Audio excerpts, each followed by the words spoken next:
नमस्कार दोस्तों, आपका स्वागत है हमारे इस चैनल में। एडवोकेट कृष्ण कुमार त्रिपाठी। दोस्तों, घरेलू हिंसा के मुकदमे में जब आपके ऊपर मुकदमा फाइल होता है और मुकदमा फाइल होने के बाद जब आप अपीयर होते हैं तो उसमें बहुत ही आसानी से आपके ऊपर इंटरिम मेंटेनेंस जो है वो फाइल इंटरिम मेंटेनेंस जो है वो कोर्ट उसका ऑर्डर कर देती है। आप पति हैं और आपके ऊपर इंटरिम मेंटेनेंस जो है उसका ऑर्डर हो जाता है। और कई बार लोगों का सवाल ये रहता है कि जो इंटरिम मेंटेनेंस है, भाई डोमेस्टिक वालों तो अभी प्रूव हुआ नहीं है, तो ये इंटरिम मेंटेनेंस फिर क्या ऑर्डर कैसे कर दिया। लोग कहते हैं कि सर मैंने कुछ किया नहीं है और अभी कुछ एविडेंस कुछ प्रूफ भी नहीं है, उसके बावजूद भी जो इंटरिम मेंटेनेंस है वो हमारे ऊपर लगा दिया गया है। तो एक सवाल ये है कि क्या ये सही है, क्या कोर्ट सही प्रोसीजर अडॉप्ट करती है या ये गलत है। ठीक, एक्चुअली क्या है कि एक सबसे बड़ी गलती जो हम ये करते हैं वो ये कि अगर इंटरिम मेंटेनेंस ऑर्डर हो गया है तो हम उस मेंटेनेंस को चैलेंज कर देते हैं। मेंटेनेंस को चैलेंज करना चाहिए, लेकिन उससे भी ज़्यादा उस चीज़ को चैलेंज करना चाहिए कि प्राइमा फेसिया जो जज है उसने ऐसा क्या देख लिया कि उसने हमारे खिलाफ जो है मेंटेनेंस का ऑर्डर कर दिया। साथ में प्राइमा फेसिया उसने ऐसा क्या देखा कि उसने सभी को नोटिस जारी कर दी है और केस को रजिस्टर्ड कर दिया। जनरली होता ये है कि कोई क्रिमिनल केस हो या कोई सिविल केस हो, दोनों में केस रजिस्टर्ड होने के पहले जज का सेटिस्फाई होना ज़रूरी है कि कहीं ना कहीं कुछ ना कुछ ऐसा हुआ है और कहीं ना कहीं केस जिनाइन है। ये बहुत आवश्यक होता है और डोमेस्टिक वायलेंस में भी ऐसा ही है, मगर कोई इसके लिए प्रयास नहीं करता। आपके खिलाफ अगर मेंटेनेंस का ऑर्डर हुआ है तो आप क्या करते हैं, मेंटेनेंस खारिज करवाने या उसको कम करवाने पहुंच जाते हैं और यही सबसे बड़ी गलती आप करते हैं। जबकि मेंटेनेंस एक सेकेंडरी चीज़ होना चाहिए। पहले तो आपको कोर्ट में ऊपर जो अपील कर रहे हैं आप या रिवीजन लगा रहे हैं तो वहाँ पर आपको ये जज से ये पूछना चाहिए कि सर नीचे की कोर्ट ने ऐसा क्या देख लिया कि उसको लगा कि डोमेस्टिक वायलेंस हुआ है। क्योंकि जो जजमेंट लिखते हैं वो इंटरिम मेंटेनेंस का, उसमें वो इस चीज़ को कहीं मेंशन नहीं करते कि उन्होंने ऐसा क्या देखा क्या पाया कि घरेलू हिंसा हुई है, और उनके पास कोई ऐसा एविडेंस भी नहीं रहता है। लेकिन एनी हाउ उनको महिला के पक्ष में जजमेंट देना है। देखिए, मैं एक चीज़ क्लियर बता दूं, मैं बाकी वकीलों की तरह बात नहीं करता हूं कि बाकी वकील कहते हैं कि जुडिशरी जो है वो निष्पक्ष है, ऐसा वैसा नहीं, ऐसा नहीं है। न्यायपालिका में हमेशा एक चीज़ देखने को मिलती है, ये एक फैशन है, मैंने तो हमेशा ही देखा है कि वो एनी हाउ फीमेल के फेवर में ही केस को ले जाने की कोशिश करते हैं। अगर आप बहुत पुख्ता एविडेंस देते हैं तब भी कहीं ना कहीं उनकी कोशिश ये रहती है कि उन एविडेंस को इग्नोर किया जाए। और कई बार ऐसा होता है कि आप 340 की एप्लीकेशन लगा देते हैं, तो रेयर केस में ही 340 की एप्लीकेशन को जुडिशरी एक्सेप्ट करती है। हमने अक्सर देखा ये चीज़, पुख्ता एविडेंस होने के बाद भी वो घुमा फिरा कर उसको खारिज करते हैं। अगर आपका वकील बहुत ज़्यादा ही दबंग है या फिर नॉलेजेबल है, वो प्रेशर बनाए, तब जरूर जो होता है कि महिला के ऊपर मुकदमा दर्ज हो जाता है। हम कभी कभार ही पेपर में पढ़ते हैं कि झूठ बोलने पर पारिवारिक मामलों में महिला को जेल या जुर्माना कभी कभी पढ़ते हैं ये, लेकिन जो मेंटेनेंस वाली चीज़ वो तो हमेशा ही पढ़ते रहते हैं। क्योंकि मुझे ऐसा लगता है कि जजों की ट्रेनिंग वगैरह होती है तो उसमें उनको कुछ ऐसी बातें सिखाई जाती हैं जो किसी भी कानून की किताब में नहीं लिखी हैं। और जो चीज़ें किसी कानून की किताब में नहीं लिखी होती ना, वो बड़ी ईमानदारी से लागू होती है। आप अक्सर देखना, जो चीज़ें कानून की किताब में लिखी रहती हैं वो लागू नहीं होती, लेकिन जो चीज़ें कानून की किताब में या दुनिया की किसी भी किताब में नहीं लिखी हैं वो हर पल लागू हो रहा है दुनिया में, और बड़ी ईमानदारी से लागू हो रहा है। तो जैसे पुलिस वालों को ट्रेनिंग होती है ना, तो पुलिस वालों को सिखाया जाता है कि रास्ते में अगर आप ट्रैफिक में आपकी ड्यूटी लगती है, ठीक है, या गाड़ी चेकिंग वगैरह में या कहीं पर नाकेबंदी होती है, तो आपको है ना फीमेल को नहीं रोकना है, ये उनको सिखाया जाता है। ये पुलिस ओपनली नहीं बोल सकते क्योंकि ये गैर कानूनी है। भाई लॉ सबके लिए बराबर है, लेकिन अंडरग्राउंड उनकी मेंटेलिटी कुछ और रहती है। ऐसे जजों में भी चलता है, ठीक है। तो उनकी ये पूरी कोशिश रहती है कि हमें एनी हाउ महिला को बचाना है, हमें तो है ना बस पुरुष को टारगेट करना है, क्योंकि ये वेल नोन फैक्ट है और ये निर्विवादित सत्य है। इसमें डिबेट की या बहस की आवश्यकता भी नहीं है। इसलिए मैंने पहले ही कह दिया कि मैं दूसरे वकीलों की तरह नहीं हूँ जो ये कहते हैं कि जुडिशरी सही है, जुडिशरी में कुछ भी गलत नहीं, वो गलत बोलते हैं। फिर तो मेरा ये मानना है कि ऐसे वकीलों को वकालत करनी ही नहीं चाहिए, उनको वकालत छोड़ देनी चाहिए, क्योंकि हम सभी जानते हैं कि आए दिन क्या क्या हो रहा है। अगर ये लॉ बने हुए हैं तो इन कानूनों में सबसे पहली बात तो ये कि न्यायपालिका को बड़ी जिम्मेदारी से इस बात का ध्यान रखना चाहिए कि इनका मिसयूज 1% भी ना हो, लेकिन यहाँ तो 90% मिसयूज हो रहा है। दूसरी बात यह कि न्यायपालिका का पूरा पावर है कि उसके बाद अगर कोई मामला आया है तो उस मामले को रद्द कर दे, प्राइमा फेसा देख के कि ये फर्जी है, तो ऑटोमेटिक क्या होगा, ऐसे मामलों में कमी आएगी। लेकिन यहाँ पर हुआ उल्टा है, ये मामले आते गए, 10 साल हो गए, 20 साल हो गए, ये मामले आते गए और जुडिशरी जो है इनको चलाती गई। तो इससे क्या हुआ कि ऐसी धूर्त महिलाएं जो क्रिमिनल माइंड होती है उनको मौका मिला, उनको अवसर मिला, उनको प्रोत्साहन मिला कि हमें भी ये काम करना चाहिए। अब जो घरेलू हिंसा का मामला कोर्ट में जाता है तो प्राइमा फेसा कोर्ट कोई देखती नहीं है।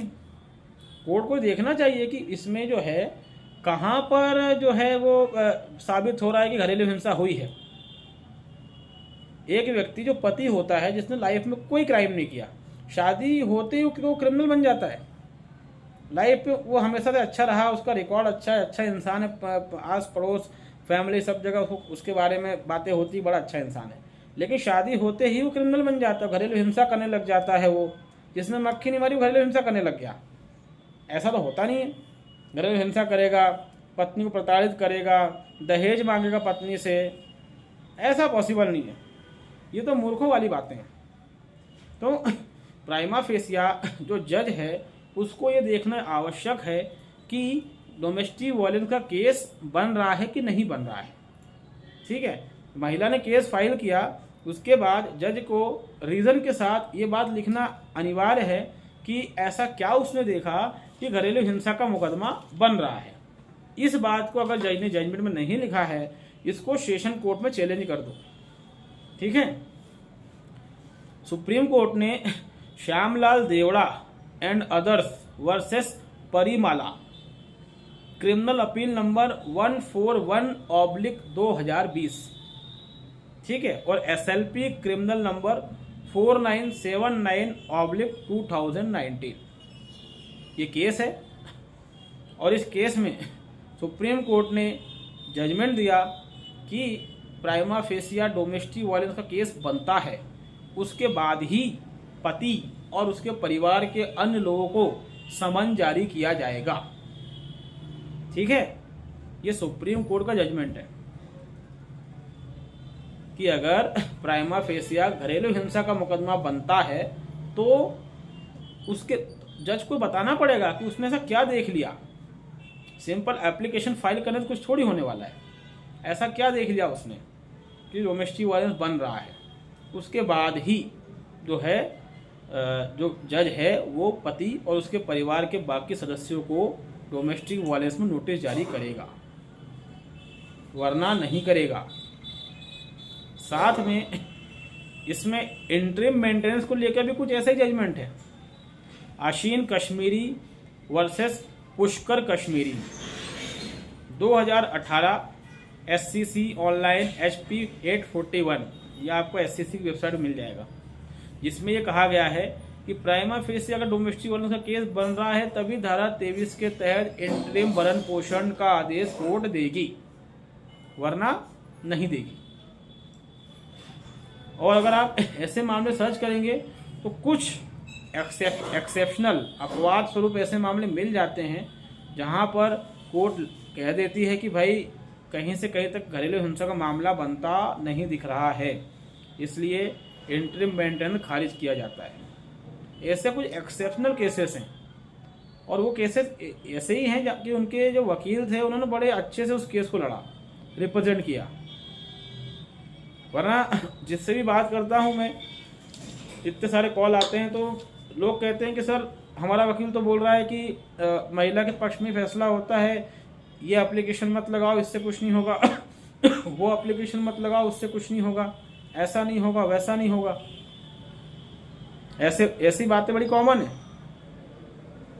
तो अगर आपके खिलाफ इंटरिम ऑर्डर हो चुका है तो इमीडिएटली जो है आप इस चीज़ को चैलेंज करें कि आपने ऐसा क्या देख लिया कि डोमेस्टिक वायलेंस जो है वो हमारे खिलाफ बना है, और इंटरिम तक आप इंतजार क्यों कर रहे हैं?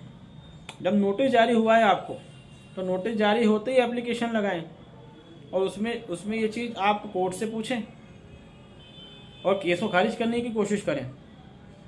और ये तो हम जानते हैं कि पूरे परिवार को उसमें जो है पार्टी बनाया जाता है, तो परिवार के हर सदस्य की तरफ से नोटिस लगाएं, वो एप्लीकेशन लगाएं कि ऐसा आपने क्या देख लिया, मैं ननद हूँ, मेरे खिलाफ घरेलू हिंसा का मुकदमा लगा, आपने मुझे नोटिस जारी कर दिया, मैं सास हूँ, मैं ससुर हूँ, मैं देवर हूँ। जब ये एप्लीकेशन लगेगी ना तभी जजों को समझ में आएगा। और अगर उसके बाद जज उस एप्लीकेशन को खारिज करता है तो सीधे उसको स्टेशन में ले जाएं। जब शुरुआत से आप इतना दबाव बना के केस लड़ेंगे तो जजों को समझ में आएगा कि इतना आसान नहीं है ऑर्डर कर पाना, क्योंकि जो रूल है उसके अकॉर्डिंग कोई चल नहीं रहा है। घरेलू हिंसा में आपने एक चीज़ नोटिस करी कि वो महिला केस फाइल करती रजिस्टर्ड हो जाता है वो, जबकि रियल में ऐसा ये गलत है। आप कोई सिविल केस भी लगाते हैं ना, अगर मान लीजिए कोई सिविल केस है, कंपनी का केस है, प्रॉपर्टी का केस है, पैसे के लेन देन का केस है, लेबर का केस है, उस केस में जो पहली तारीख होती है जब केस की पहली सुनवाई होती है तो जज उसमें आपसे 3-4 क्वेश्चन पूछता है और आपकी फाइल देखता है। ये सब देखने के बाद अगर उसको लगता है कि केस दर्ज करने योग्य है तो वो दर्ज करता है, वरना वो खारिज भी कर देता है। कंज्यूमर कोर्ट में भी ऐसे होता है, जब हम केस फाइल कर देते हैं ना उसके बाद पहले दिन जो है रजिस्ट्रेशन पे आर्गूमेंट होता है। जज पूछता है कि आपने केस क्यों लगाया है, हम बताते हैं सर ऐसी सी बात है। जज पूरी फाइल को देखता है, अगर वो सेटिस्फाई हो जाता है ना तो वो केस दर्ज करने का ऑर्डर देता है। लेकिन वो सेटिस्फाई नहीं हुआ तो वो आपको एक अवसर और देता है कि वकील साहब आपका केस देख के लग नहीं रहा कि दर्ज करने योग्य है, आप जो हैं इसमें कुछ एक्स्ट्रा एविडेंस लेके आइए, मैं नेक्स्ट डेट दे रहा हूँ आपको, अगर आप लाते हैं तो ठीक है, वरना हम केस को खारिज कर देंगे। जज ऐसी बातें करता है। तो ये सारे केसों में ये रूल है। फिर डोमेस्टिक वायलेंस में ऐसा क्यों नहीं है? क्योंकि हमने कभी इसके लिए ट्राई नहीं किया, जबकि सुप्रीम कोर्ट के इसमें जजमेंट है। वही जजमेंट अभी का ही है, 2020 या 21 का जजमेंट है जो मैंने बताया कि आप जो है केस दर्ज करने के पहले आपको सेटिस्फाई होना जरूरी है कि हाँ घरेलू हिंसा हुई है। तो जब आपको नोटिस मिलता है आप सीधे चैलेंज करें और जज के पास ही एप्लीकेशन लगाएं कि ऐसा क्या देख लिया आपने कि घरेलू हिंसा हुई है, ऐसा क्या एविडेंस देख लिया। और डोमेस्टिक वायलेंस जो है कई लोगों के खिलाफ लगेगा फैमिली में, तो कईयों के नाम हटेंगे, नाम हटते ही इमीडिएटली जो है उसको नोटिस जारी कर दें उस महिला को जिसने आप पे घरेलू हिंसा का मुकदमा लगाया है, अपने परिवार वालों की तरफ नोटिस जारी कर दें, मानहानि का मुकदमा लगाएं। काउंटर केसेस जितने करेंगे दोस्तों उतनी जल्दी आपका मामला सुधरेगा। ठीक है, आप सोचे कौन करे क्या करे तो फिर इससे कुछ नहीं होने वाला, क्योंकि ये मामले इस तरह से हैं, कानून ऐसे बनाए गए हैं, वकीलों की मेंटलिटी ऐसी है, जजों का माइंड सेट पहले से सेट रहता है कि भैया हमको तो इसमें ऐसे ही करना है, कोई भी इसमें एक्स्ट्रा सोच एक्स्ट्रा एफर्ट नहीं लगाना चाहता। तो जब कभी भी ऐसे केस आप चल रहे हैं, ऐसा कोई ऑर्डर हुआ है, उसको चैलेंज करें। अपने आप जो है कोर्ट भी संभल जाएगी कि भैया इतना आसान नहीं है इस क्लाइंट से लड़ना, ठीक है। और फिर कोर्ट हर चीज़ सोच समझ कर ही करेगी, वरना तो फिर जो चल रहा है वो चलता ही रहेगा। तो उम्मीद है ये वीडियो आपको अच्छा लगा होगा। अगर आप हमारे चैनल में नए हैं तो इसको लाइक करें, इसको सब्सक्राइब करें, इसको शेयर करें दोस्तों। तब तक के लिए धन्यवाद, नमस्कार।